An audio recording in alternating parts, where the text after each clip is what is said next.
Okay, so I'm here at Superbooth with Bastien from Syntonie. Hey. Yeah. And I know you've got a few new modules, a couple of previews, a couple of secret previews, and a couple of things that you've already announced. So first of all, I'm interested in taking a look at Isohélie. Yeah. Isohélie. Yeah. Okay. Just turn that down, actually. So essentially, if I've understood this correctly, it's a triple 3-bit posterizer. Yeah. So effectively, a bit like a bit crusher. Yeah. And it will take the full range image that we've got on our screens down to 9 bits, 3 bits per colour. Yeah. Okay. Yeah. So let's just patch that. Yeah.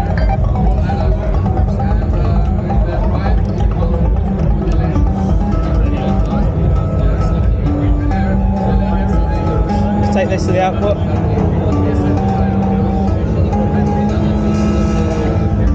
Okay, so this kind of very much gives us, I don't know really, it's kind of a bit more than an Atari ST level. Atari ST Amiga type of look. But the thing that's really beautiful about this, at least I think, is the bit swap. Yeah. So this enables us to switch some of the bits around. Oh, yeah. Which gives us really quite different looks, which is kind of amazing. Yeah.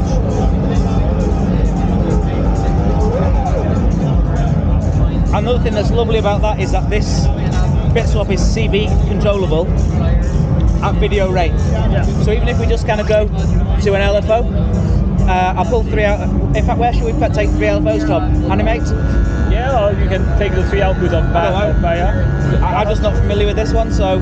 Yeah, let's use the one you're familiar with, like the Baja. Okay, yeah. So we'll use the Baja.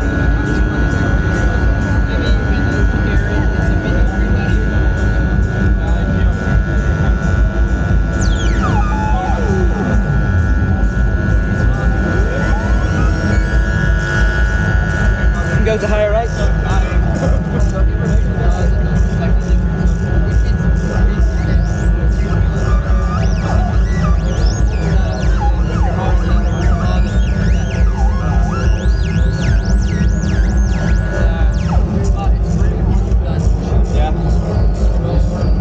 Really nice. Yeah. Obviously, this is something that you could use as part of a patch. I mean, I quite enjoyed patching the video. I quite enjoyed using it with a keyer yesterday. Having some parts of the image keyed in like this, and other parts relatively straight. Yeah. So that's kind of really cool. So what else do you have here? So I know you were showing Animate. Yeah. This is the new quadrature LFO, so it's kind of a replacement of the U6, which was the first iteration of a quadrature low-frequency oscillator I did. And this one is based on a self-oscillating filter, and so it will only produce sine waves. Yeah. Whereas the Animate is based on a triangle core oscillator. Yeah. So it will produce triangles 90 degrees apart from each other. And yeah, it can go from a LFO rates, like animation rates, up to a couple hundred of hertz, which makes horizontal lines. And then it might not be the most obvious way to see the difference between the wave shapes, but it has triangle outputs. Then it's shaped into a sine wave. Nice. Then I can show the square wave, but since it goes to a switch, we don't have like the Isohélie, the CV inputs. They're also going into an ADC. Yeah. So yeah, a square wave that goes into a logic circuit into comparators isn't really interesting, because comparators will ask to have like a continuous signal to produce some interesting things. And then the expander. The expander. And the expander offer more waveforms. So we got the sawtooth. Yeah, it's probably easier to see what it does here. Yeah. And then the trapezoid, which is like a clip triangle. So you will go up, stay for a bit, then down, stay for a bit, then up. there's weirder waveform, which is the shark. And the chainsaw. But yeah, it's probably not the most obvious way. Oh, those are outputs. Oh, they're outputs. Yeah, but you can use the last CV inputs to modulate it to see how it looks. Might as well get the benefit of his music. Yeah. Seeing as we're not going to be able to hear what we're saying. Yeah.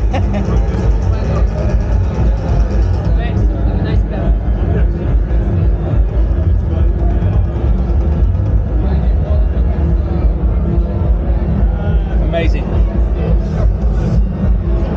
So, what's this? Because I've not seen this before. I think it was here the other day, but I didn't really notice it. So, Yeah, it's what is it and what do we do with it? It's an update of, I don't have it here, but the BU5, which was a sign shaper. So essentially, okay. I studied it about a sign shaper because I wanted to complement the triangle from Cadence. I have this. Yeah, I have this. Yeah. I wanted to get sine waves out of the triangles. Yep. I figured out that since you can process any signal into it, a sign shaper would mean like you can only do sine with it. So now I prefer using the term soft clipper because essentially a sine wave is a clipped triangle, but softly, like to get the round edges. Yeah, you're like distorting it slightly, and so I can. So let's go this way. Oh yeah, we can send the Both video move at the same time.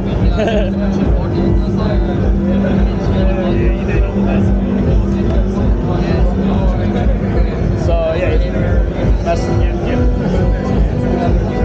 Might be a little hard to tell, but it gives more. It will, on a video signal, it will work as a kind of contrast booster. Yes, because the dark part of the picture will be even more dark, and the brightest one will be even more bright. And yeah, it can also go art clipping, but yeah, once again, the difference isn't really visible. So maybe I can use to visualize the waveform. It might be easier if I use a square wave. Or maybe first I will show how the. So yeah, it has an offset. Yeah. So it will offset each of the three channels individually, and then it has a level. It might change because it's still in the prototype stage, and I'm still figuring out what would be the most interesting way to materialize the final version. And there's a level for each channel, so it controls the level of distortion. Yep. And so it's it looks like a bit like soft keying at some point. And right now it's hard keying because we're in hard mode. But the star outputs, basically it's mixing, it's subtracting the soft or hard clip output with the inputs. Okay. And so it does some kind of wave folding effect. Yeah. So as you can see, like the brightest part of the picture starts to fold on themselves, and so we got a bit of purple appearing on the. That's kind of really beautiful, I think, and I'd kind of be really interested in. I'm probably not doing it now because it's a bit more of an in-depth patch, but I'd be interested in rekeying that based off the white. Oh yeah. And then maybe mixing that in, taking one side of the key from Isohélie and the other side from this. But one thing I can do to show how it processed the waveform is using an oscillator like this. So right now we are generating vertical lines, and let's see if we get a triangle into here, into one of the channel.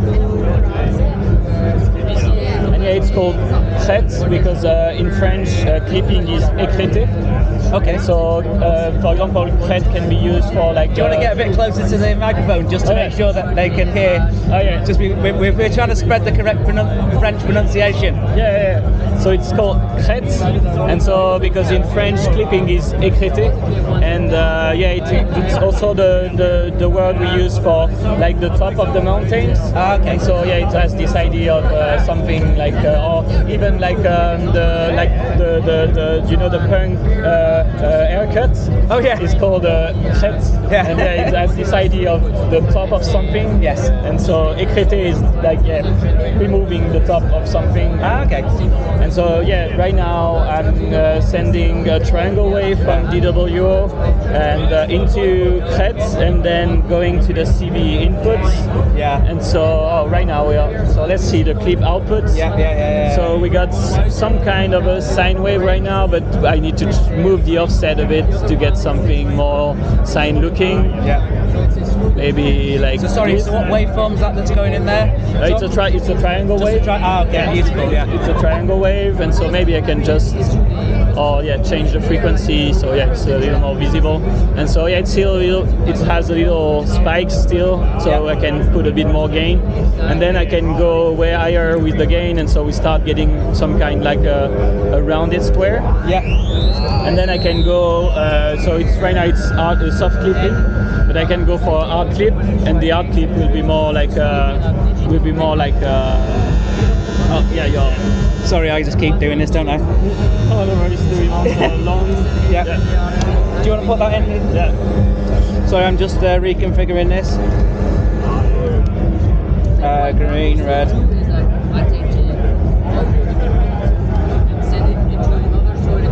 Oh yeah, you're on the key. Oh yeah, you're using it as a key.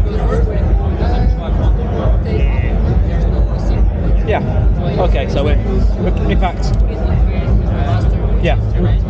So I changed from we had the soft, so it starts around the sine, but then it can go higher in gain, and so once it's higher, it looks like a rounded square kind of. Yeah. And also I like to make it go maybe have a higher gain, so it has a more extreme effect, because I will show after with the star outputs in kind of on the wave folder. Yeah. And the more gain you have, and the more wave folding happens.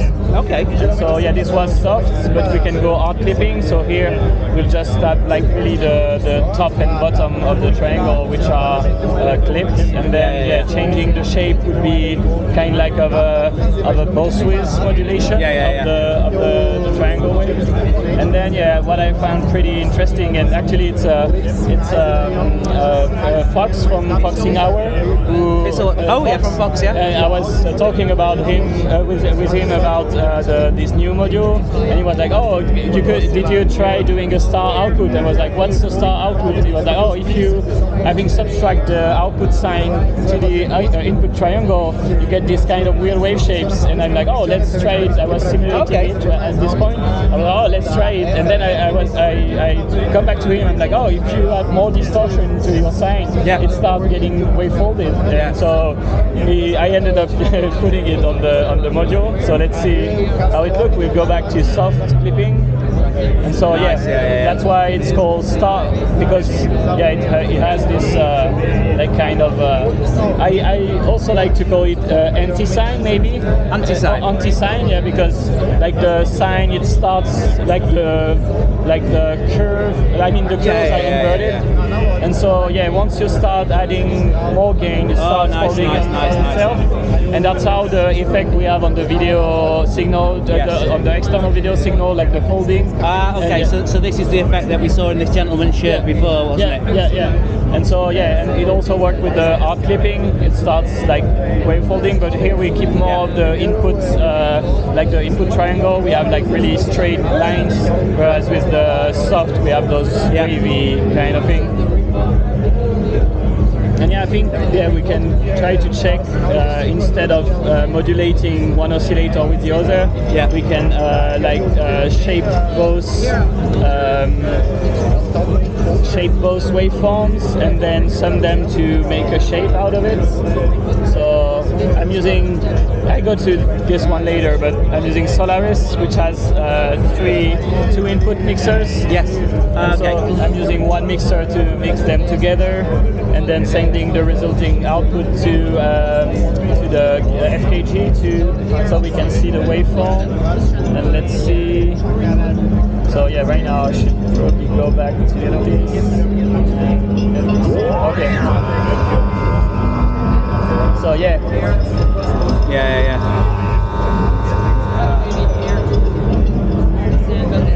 And it's really nice that we're getting so many more kind of control options in terms of getting control of those waveforms and being able to create new shapes and new. Yeah, definitely. And we can go for art clipping instead, and so it gives us kind of more like straight edges instead of and then adding more level wave shape, and so it starts like a rectifier, kind of multiplying the number of shapes you can get. And with the sine wave it also does like those weird kind of patterns. Wow. So I'm just trying to think, is there anything else that you wanted to show? Yeah, I mean, I can... Well, actually, first thing I'm curious about is things like availability and price. Okay, yeah. You know, so... Isohélie? As I was saying, this one is still in the prototype stage. Okay. But here at Superbooth, I was showing Animate and its expander, which are now available for pre-order, and I expect to ship them end of June. Yeah. And so the Animate is the retail price is €239. Yeah. The expander is €109, I think. And Isohélie, which is also on pre-order and expected to ship at the end of June, is €399. And I know it's a little more expensive than all the module that the previous module I released, but it has a lot of those high-speed comparators, and those kind of bring up the price. But I wanted, I had this kind of effect was in my mind for a while, and I wanted it to materialize it. And at first I didn't have the bit swapped CV controllable. I was using rotary switches, and I used really slow comparators because I was like, okay, this only control manually, so we don't need to go really fast. And then I had the good idea good or bad idea to try to inject CV into the bit swap, and even if the comparator were slow, the effect was quite interesting. And so I went for like high-speed comparators for the CV inputs too, to get a really inputting a video signal.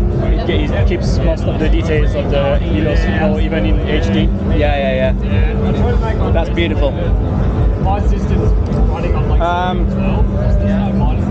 sorry, I can't help myself. So is there anything else that you'd like to show us that you're... I can talk a bit about Solaris. So it's an update of its VU2, which was a quad rectifier, full wave rectifier module. So now that's actually quite interesting, that, because I've not seen Solaris before, and I know that any patching that we've done over the last couple of days, you've kept going to Solaris. Because even when I did VU2, the previous rectifier, usually I had at least 3 in my case, in my Euro case, and here I only brought one, and I'm like, I should have at least 2 or 3, and I don't know, I think it's the effect that got the most, that really excited me, because I had only the cadets when I did it, that's the kind of effect that the LZX staircase or now stairs can do, and I was like, this is just awesome. And I mean, once you need to, for example, previously I was showing to someone the patch where you're moving a shape along a circle based on ramps, and that's super useful because I can like rectify mix the normal ramps with the LFO to make it move like left and right and up and down, and then rectify it once and do it like on both the horizontal and vertical ramp and have this kind of effect. Whereas like if you start from a ramp that is already rectified, you cannot do the rotation kind of effect.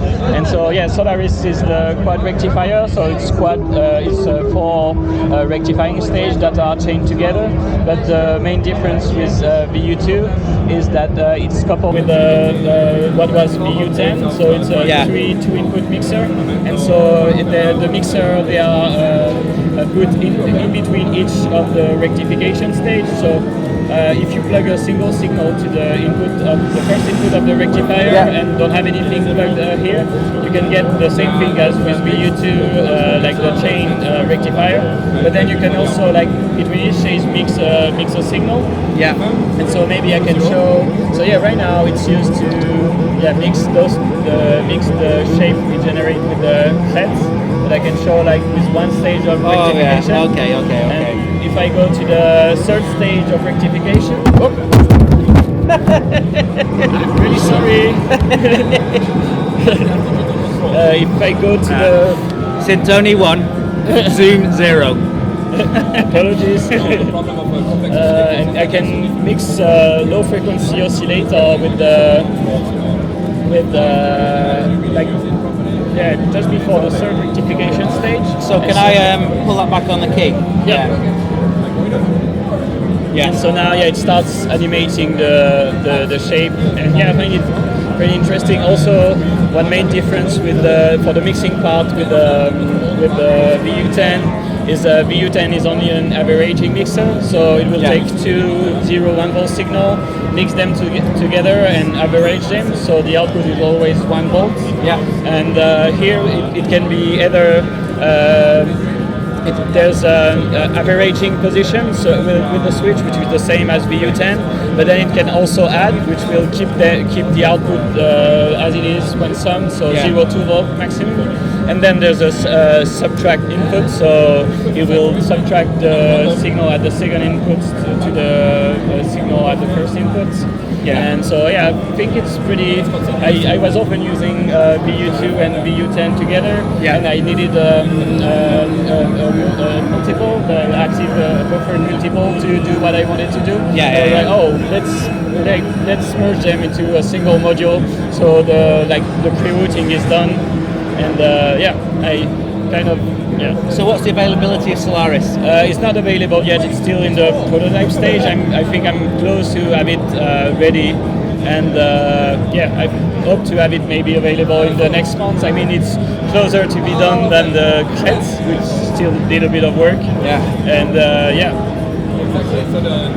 Okay. Well, it's been lovely to it's been lovely to see you again and to get to spend some time. Okay, so this turned itself off. I don't know when it turned itself off. We're getting into a slightly different situation. Robin's on the glitch. And using that red channel. Whatever's recorded is recorded, and we'll take a look. Yeah. Brilliant. Thanks so much. Thank you.